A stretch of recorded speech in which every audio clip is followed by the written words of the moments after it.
So I'm very grateful to be here, and especially grateful to Oren and also to Michael Barrowland for the invitation and for also for all of their help and courtesy.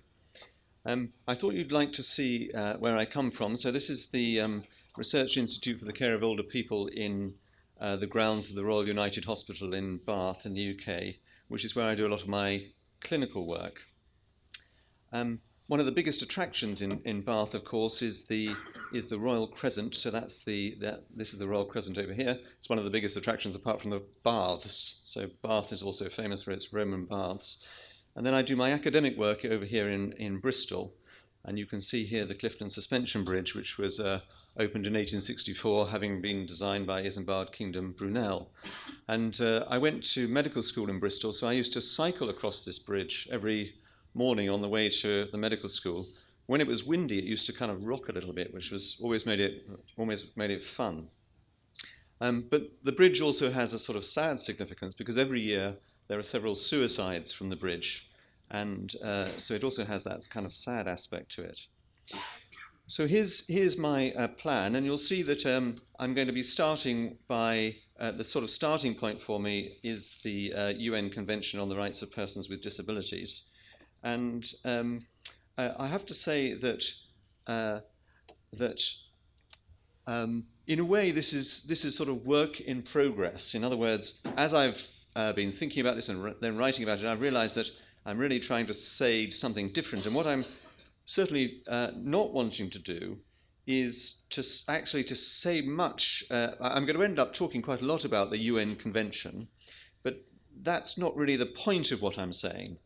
I will raise some points about places where maybe the UN Convention could be, where there could be sort of disagreements about it. But I think the real point of what I'm saying is actually to do with clinical judgment. So I go on to say these other things about philosophy and so forth. And I think the main theme is really about how legal frameworks affect clinical judgment. So that's really what I'm going to be talking about. This may seem terrible to put this up. So this is Marcel Duchamp. People don't know, it's very difficult to find out where he said this, but he's said to have said, there is no solution because there is no problem. And of course, one can react to that and say, well, of course there are problems, but it's quite interesting to try and think, maybe there are not problems, maybe there is no solution because there's no problem. So I'm not completely sure whether it's pertinent to what I'm saying this morning, but I think it's interesting psychologically that it should come to me because, in fact, it's certainly, I'm going to use it as a kind of motto as I'm talking or to what I'm saying. And I think it's interesting psychologically that this should come to me because when I was first in Israel, my previous trip here, I came with, just after we left school with a friend in 1979. And it certainly then was our motto. So we kept on saying there is no solution because there is no problem. We traveled all over the country. We worked on an archaeological dig near Jericho. We lived in Jerusalem. We worked on a kibbutz in Haifa and so on. And it was the time when President Carter was here brokering a peace with Egypt. So things were very exciting. I was sharing with Michael that I spent a night once on the beach outside here sleeping. And suddenly the Israeli army turned up, and we were a bit worried they were going to throw us off the beach. But in fact, they made a fire, and we went and sat with them around the fire, and they brought us food. And then they got out their guitars and started singing songs about peace. So it was fantastic. So I have some fantastic memories. But there were times when we found ourselves in the middle of the Negev desert, in the middle of the night, and without any transport, and thinking, what are we going to do? And then we would say, there's no solution because there's no problem. And that would somehow get us through. But let me use this to try and give an overview of where the talk is going. So I want to say that the convention of course I want to say that the convention is entirely laudable.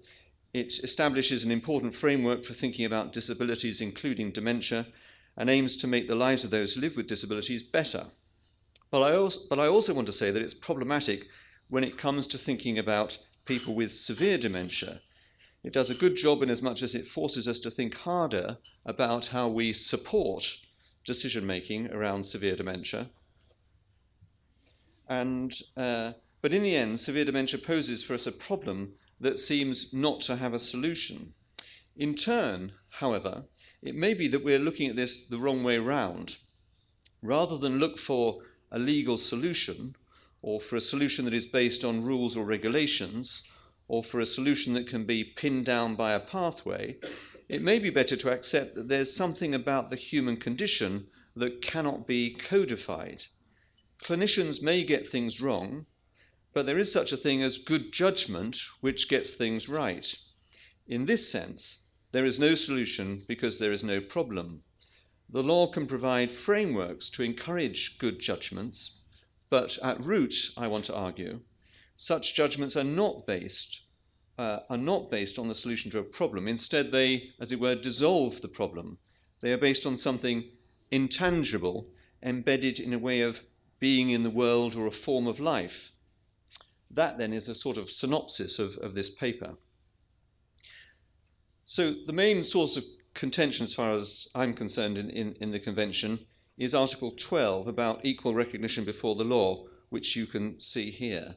I heard Sajid Moore discussing this very intelligently yesterday, and so I'm sure I don't need to sort of repeat this.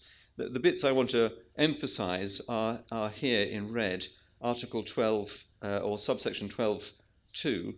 States parties shall recognise that persons with disabilities enjoy legal capacity on an equal basis with others in all aspects of life. And subsection 4, which talks about safeguards which will respect the rights, will and preferences of the person. The UNCRPD was drafted in 2006 and came into effect in 2008. In 2014, the UN issued its general comment number 1. The statement that equality before the law is a basic general principle of human rights protection, of course, is fundamental. Section or paragraph 12 of the document establishes the foundational importance of the concept of legal capacity, which includes the capacity to be both a holder of rights and an actor under the law. This starts to be problematic.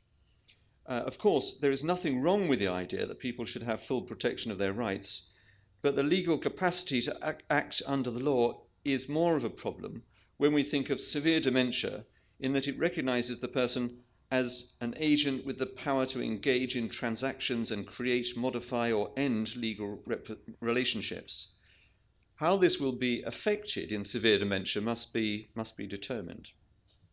It's worth hammering home the importance of the notion of legal capacity and how it's distinct from decision-making capacity. And I know that Michael Stein will be talking about this in a few minutes, and of course his expertise on this subject is much greater than mine. In fact, he probably wrote it, I guess.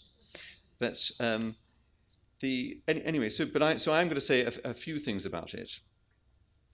Legal capacity is an inherent right accorded to all people. It means that all people, including persons with disabilities, have legal standing and legal agency simply by virtue of being human.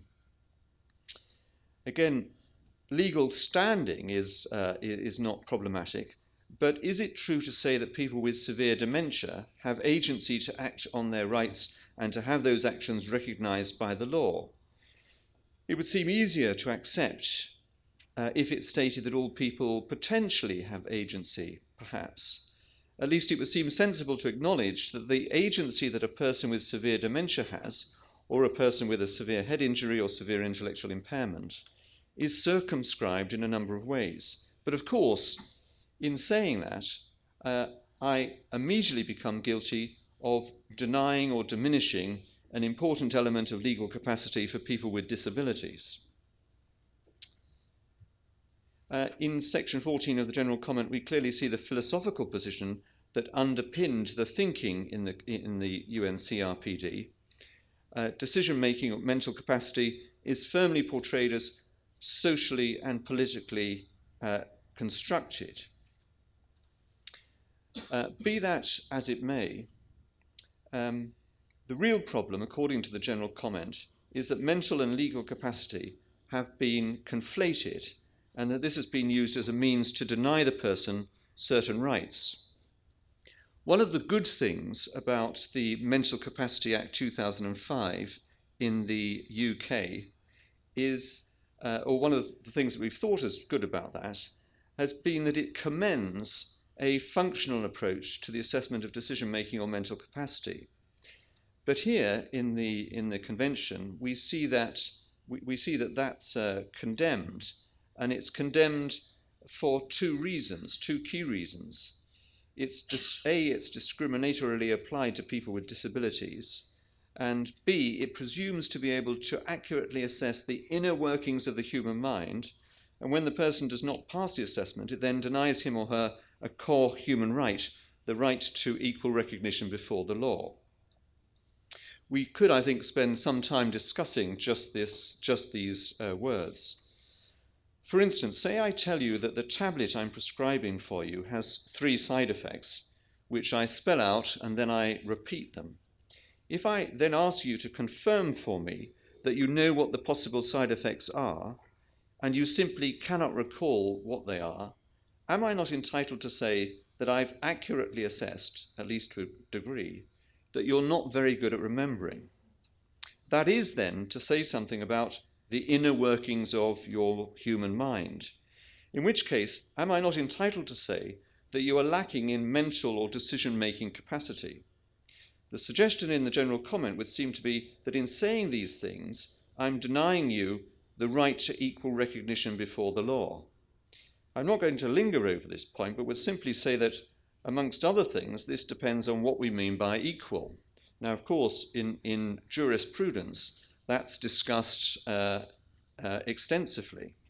And all I would say is, for instance, that all human beings are born equal, of course, but that doesn't mean that we're the same.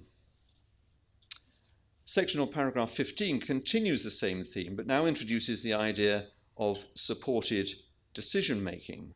So we're not permitted discriminatory to be discriminatory, but rather Article 12 requires that support be provided in the exercise of legal capacity.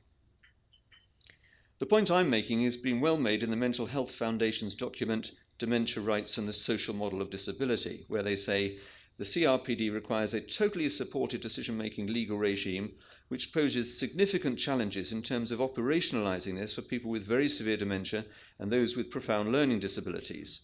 This purist legal stance of supported decision-making in the CRPD is a real issue for disability activists to address and needs further debate to address the nuances. Moving on to consider the Convention Section 12.4, we see that we saw that the issue there was to do with respecting the rights, will, and preferences of disabled persons. I've already mentioned the Mental Capacity Act, or MCA, and a worry has been that it, and similar legislation in other jurisdictions, is incompatible with the Convention. The worry is to do with substituted best interests decision-making. The concern is that having judged you lack capacity, we can make a decision for you in your best interests, but this may not be in accordance with your will and preference.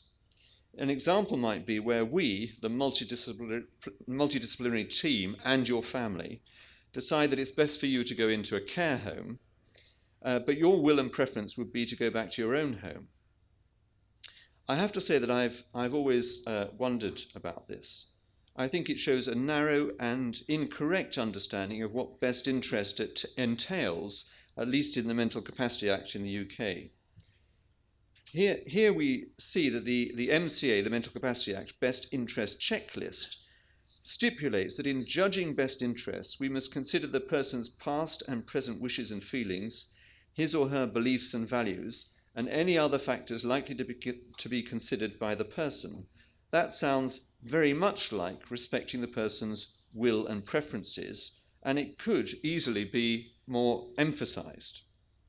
I think we see the same point being made by Mary Donnelly, where she calls for a stronger legislative endorsement of will and preferences in the Mental Capacity Act. We also see her in the same paper making a different point, which is against using the social model in an unthinking way. Remember that we've seen how strongly the UN document endorses the social model of disease, but Mary Donnelly sagely points out the obvious when she says, people exist as bodies and experience disability both socially and corporeally. In a recent article in the Journal of Medical Ethics, Schulten and Gather also make the point that there are problems in realizing the ideal of supported decision-making in the comatose patient or in people with severe dementia or psychosis. They argue that supported decision-making does not make competence assessment and substitute decision-making superfluous, but they go on sensibly to say that reasonable accommodation requires health professionals to exhaust the available resources of supported decision-making before they take recourse to substitute decision-making. They advocate a combined competence and supported decision-making model where decision support incorporates three aims. It must be provided first to enhance a person's decision-making capacity, secondly to improve advanced care planning, and thirdly to improve substitute decision-making. By the by, Schulten and Gather also provide some interesting statistics. On the one hand, the accuracy by which substitute decision makers predict the treatment preferences of patients is low, namely around 68%, but on the other hand, 83% of patients whose treatment preferences were overridden when incompetent approved of the received treatment in retrospect. So it's not completely clear that substitute decision making is as bad as some studies make out. But now I wish to move on to thinking more about a clinical case, albeit this will still be in outline.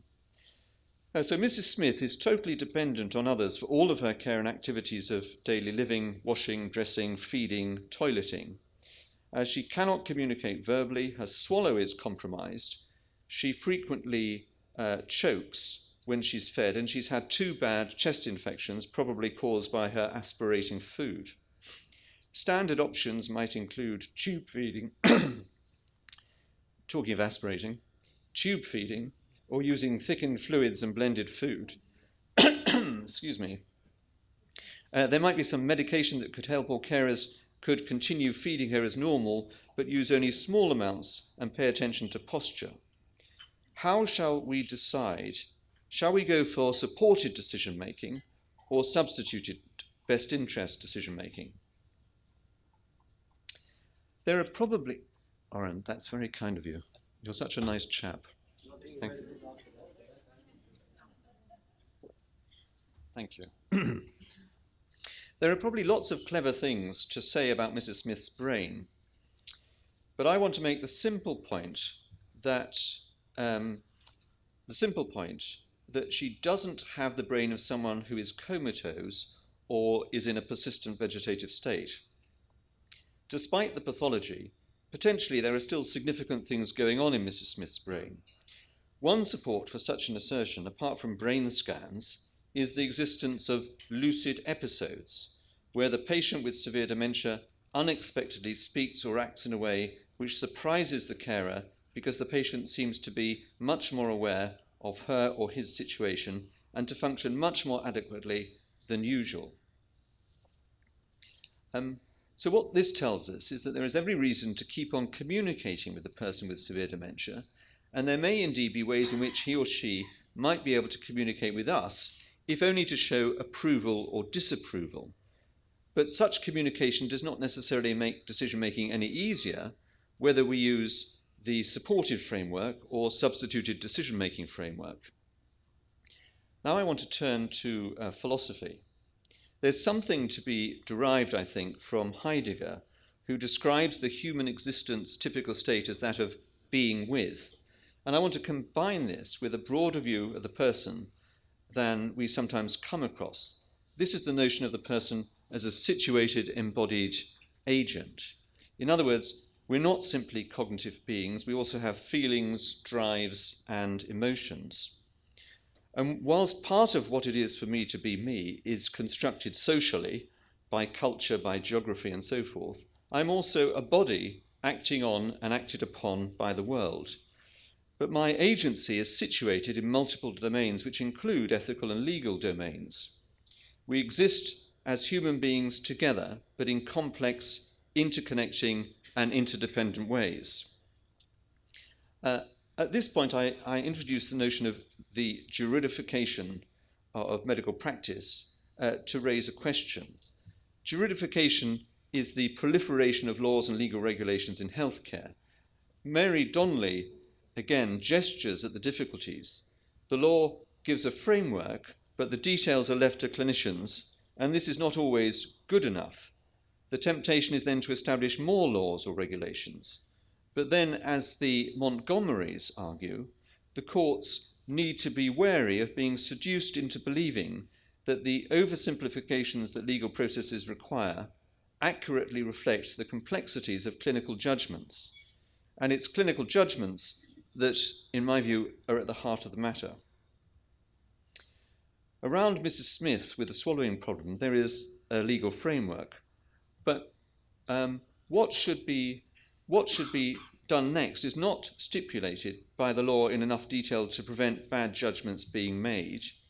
Yet, meanwhile, in the UK, we've seen examples of legislation or legal judgments in connection with, for instance, deprivation of liberty and resuscitation, which have, to some extent, crippled, hindered, or undermined good clinical or social care practices. I think there may be some sort of relief to the problems I've been gesturing at by using the idea of patterns of practice. In his Essential Philosophy of Psychiatry, Tim Thornton puts it thus: even when a form of judgment can be codified as the application of a principle or rule, the application of the rule still depends on an element of uncodified skill. In a nutshell, Thornton is offering an interpretation of the rule-following argument in Ludwig Wittgenstein's Philosophical Investigations. That argument is partly motivated by the realization that rules always need interpretation, which then need to be spelt out, but cannot themselves depend on some other rules. To cut a long story short, at paragraph 201 of the Philosophical Investigations, Wittgenstein concludes, what this shows is that there is a way of grasping a rule which is not an interpretation, but which is exhibited in what we call obeying the rule and going against it in actual cases. In the following paragraph, he says that obeying a rule is a practice. Judgments are made in accordance with patterns of practice. In his work On Certainty, Wittgenstein says, giving grounds, justifying the evidence comes to an end, but the end is not certain propositions striking us immediately as true.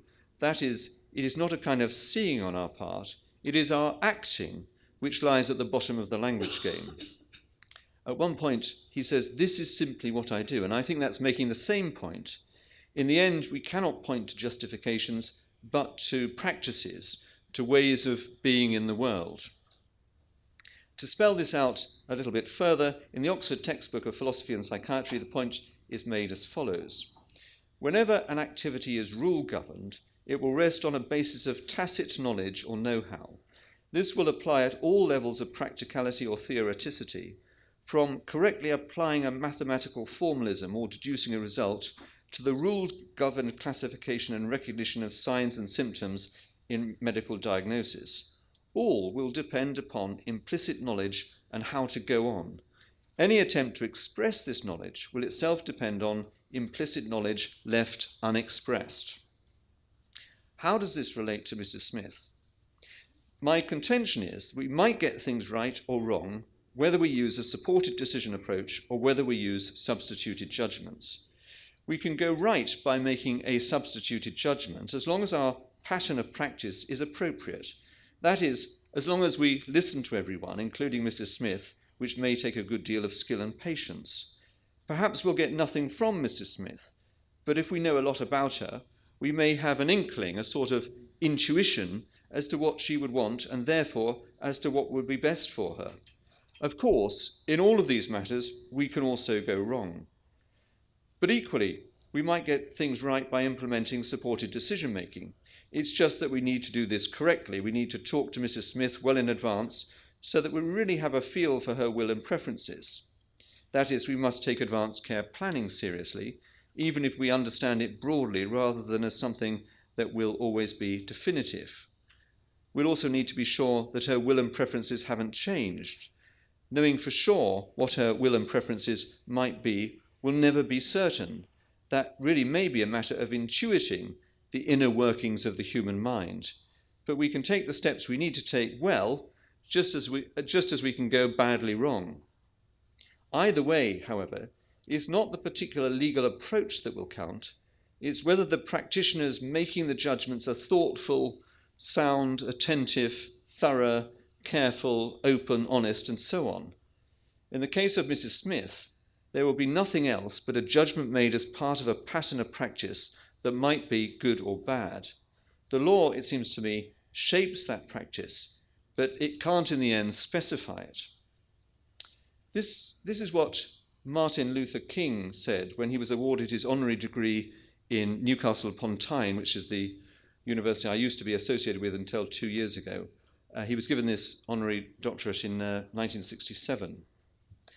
And he made a moving speech, which you can see online actually, in which he said, "And so while the law may not change the hearts of men, it does change the habits of men if vigorously enforced.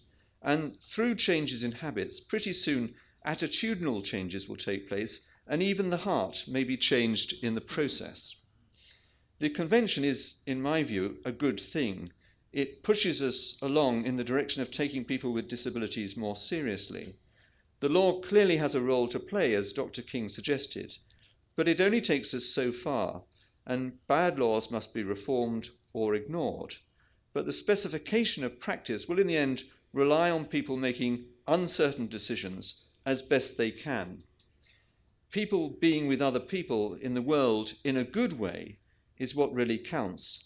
And I wonder if this is, after all, what legal capacity might truly mean. In a recent study in a care home, a member of staff said this to us: "I think sometimes we just forget and need to be stripped back to the basics, and you don't need anything apart from 2 people and 2 chairs." She was pointing to the fundamental importance of basic human communication and encounters. In some ways, I think she was saying, there is no solution because there is no problem. Many thanks for your attention.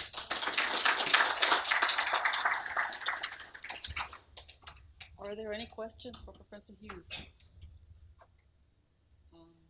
Yes. You seem to have suggested that a thoughtful use of supportive decision-making will help the process of getting close to what the convention requires, even with a demented patient, particularly if it's begun early enough. Yes. Given the prejudices that led to the need for the convention, how would you have the caregivers, people who are going to be making substitute judgments, how would you have them challenge their own biases to which the convention was addressed? If you see what I'm asking, practices that we engage in are shaped by our biases. And so relying on the fact that this is what I do, as Wittgenstein says, may be simply I embody and I act out the prejudices which occasion the need for the convention. Yeah. So I think what you're gesturing at in the first part of what you just said is absolutely right. That's why we needed the convention, so that we can, through a process of education and so forth, we can encourage people to think about their biases. And I think others have said this, that the good thing about the convention is that it does push us to a sort of extreme, so that nobody should look at somebody with severe dementia and think, well, we just kind of ignore them and we go into a separate room and make a decision on our own. So I think all we can do is, so all I'm doing is agreeing with you and saying I think you're absolutely right, that that's one of the purposes of these sorts of conventions, that they do challenge our biases. I think this, in the kind of second half of what you said, though, you've raised another kind of deeper philosophical issue, which is that, of course, the notion saying this is simply what I do, this is my practice, could be used to support all sorts of bad practices. I mean, anybody could kind of say that at any time. So I think we'd have to, so if we were discussing this in more length, I think we'd have to throw in some other elements to understand what was really being said. And in brief, I think what I would point to is some sort of theory of coherence, that I might say, oh, this is simply what I do. I just, ignore the wishes of, or I just do what seems to be best to me. But the question is, does that have sort of, as it were, internal coherence? So does it cohere with the other sorts of things that I do? So I'm really careful with my grandma, but when I go to work in the care home, I don't mind being a bit rough with them or something. Well, you could say, well, there's a lack of coherence there. Why are you so nice to your grandma, but you're not very nice to these people that you're looking after in the care home? But then you could also point to some sort of external coherence and say, well, actually, you are situated in a world in which there are also laws and there are conventions and there are other beliefs which are not just internal beliefs, but beliefs which reflect societal norms and values, to which you ought. There's a sort of normative demand that that your behavior should cohere with those other things. So again, that's why the UN Convention is good, because it provides that sort of external normative demand to which your practice should then cohere. But it's obviously a deep, complicated question, for which I thank you. Are there any other questions? Okay, thank you very much. Thank you very much.